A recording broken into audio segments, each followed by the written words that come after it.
please subscribe and don't forget to press the bell icon to get notified whenever we upload a new video. To discuss the edible oil space and the whole host of agriculture views right now, we are joined by Mr. Dorab Mistry, who's Director, Godrej International. Mr. Mistry, hi, good to have you. I want to start with the soybean sowing numbers, which have been quite dismal this time around.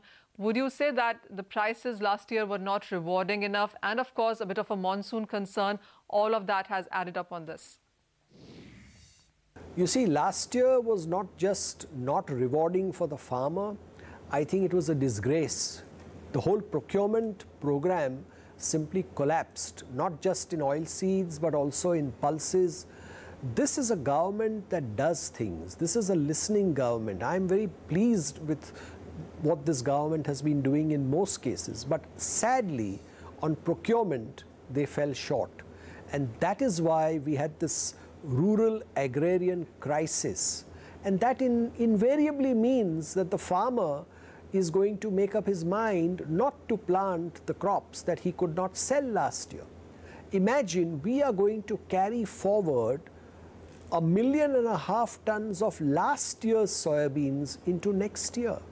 That is not on, and this is one of the reasons why the sowing is less. The second is that the monsoon, unfortunately, has not been as well spaced out and plentiful this year as last year.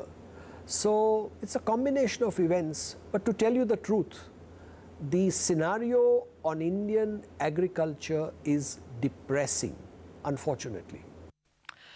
Well, just taking from that point and add some more numbers to that, Mr. Mistry, 225 districts, 17 states there's a drought warning on them. And as you pointed out, the situation isn't all that rosy. So when it comes to doubling the farmer's income, even if not by the deadline, beyond that, what reforms, what steps really need to be taken right now? No. I think it means we have to work harder to ensure that farmers' income rises. Water management is very important. You know, I was so pleased when within a year of assuming office, Mr. Modi made a public speech in which he went into great detail to talk about soil management, water management. These are the things that you don't normally expect any Prime Minister to devote his mind to, but this man thinks about it. He knows about it. So we expect this government to raise the level of its performance and to do things. It is possible. Israel has much less rainfall, much less water than India, and yet its productivity is amongst the highest in the world, and its farmers are amongst its most prosperous citizens. I think it can be done. What the world needs is demand, and demand we have plenty of in India.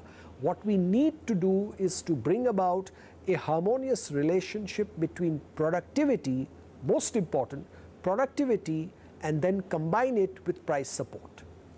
Mr. Mistry, I will come back to you on productivity and prices, of course. But before that, on the price itself, what is your sense now with the agriculture prices having stayed down for many months now?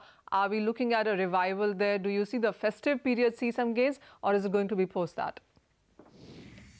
In a nutshell, what you asked about the outlook for veg oil prices, I think we are looking at steadily rising vegetable oil prices because we have too many oil seeds but no demand for protein. So the crush is not going to be as large as it used to be.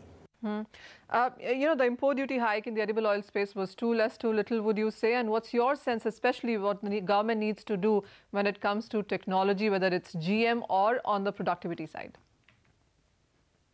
Yes, too late, too little, but it's still a positive step. It's a step in the right direction.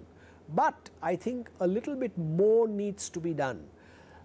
I was the author of a phenomena called the Indian biting point. The point at which the Indian consumer says, ouch, these are high prices, they hurt. The Indian biting point for crude palm oil in wholesale in India used to be about 60,000 rupees a ton. And one of the reasons they have done this is they are dragging their feet on genetically modified. Controversial topic, but I'm afraid everywhere in the world, Brazil, Argentina, Ukraine, wherever you go, it's genetically modified. It's a science and technology. We must embrace technology for the betterment of our agriculture.